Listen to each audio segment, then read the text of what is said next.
अस्सलाम वालेकुम व्यूअर्स, आज मैं आपको ड्रामा सीरियल मुझे विदा कर ये नेक्स्ट आने वाले एपिसोड और लास्ट एपिसोड का शॉर्ट सा रिव्यू दूंगी कि रिदा और उस्मान जो अब एक दूसरे के साथ काफ़ी टाइम स्पेंड कर चुके हैं अपने भाई की शादी के लिए। उस्मान के घर वालों को बिल्कुल भी पसंद नहीं कि एक तो हमने मना कर रखा था कि रिदा अपने मायके नहीं जाएगी, ऊपर से हमारा बेटा भी उसके साथ जा पहुंचा है और वहीं पर बैठ गए हैं और बहन मज़ीद भड़काती रहती है हर बात पर।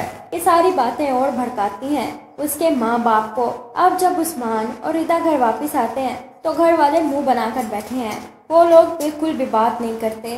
तो उस्मान मिन्नतें करता है कि आप लोग ऐसा क्यों कर रहे हैं, तो उसके माँ और बाप भड़काते हैं कि वो रिदा तुझे हमसे दूर कर रही है, देख पहले एक बेटा हमसे जुदा हो गया है, वो हमसे दूर चला गया है, उसकी बीवी ने उसे हमसे दूर किया है और अब तू भी ऐसे कर रहा है। हमें पता है कि हम किसी के नहीं हैं, बस हमारी बेटी ही है हमारे साथ। उसको इतना भड़काते हैं कि वो जब ऊपर कमरे में आता है तो रिदा से कहता है कि जाकर बुलाया क्यों नहीं है, जिस पर रिदा कहती है कि मैं बस जा ही रही थी। तो उस्मान कहता है कि हाँ तुम्हारे घर वालों के साथ मैं इतना अच्छे से पेश आता हूँ और तुम मेरे घर वालों के साथ ये सलूक करती हो। जिसके बाद दिखाया जाता है रिदा बहुत ज़्यादा परेशान है कि आखिर वो क्या करे। जब भी आती है तो उसके घर वाले भड़का देते हैं।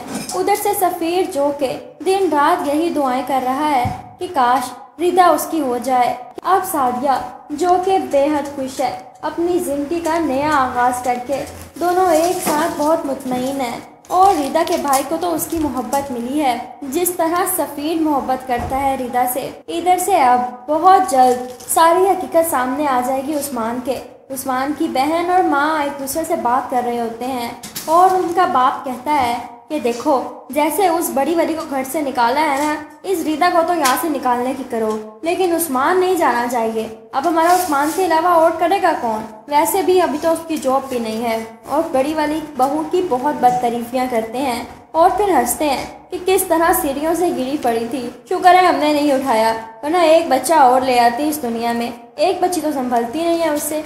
ये सुनकर उस्मान हैरान रह जाता है और आकर चीखता चिल्लाता है क्योंकि वो सारी बातें सुन चुका है, वो बातें भी जो उन्होंने रिदा के खिलाफ की थी और हालांकि वो सब कुछ झूठ था। ये सारी हकीकत जब उस्मान के सामने आती है तो वो अपने घर वालों को बहुत बुरा भला कहता है, रिदा को लेता है और उसके मायके जा बैठता है और वहीं पर रहता है। फिर बहुत जल्द उसकी नौकरी भी लग जाती है और दोनों अलहदा हो जाते हैं, लेकिन उसके घर वाले उसको पुकारते रह जाते हैं और वो मुड़कर नहीं जाता। उनके हालात बेहद ख़राब हो जाते हैं। व्यूअर्स, आप लोगों को ये ड्रामा सीरियल कैसा लगा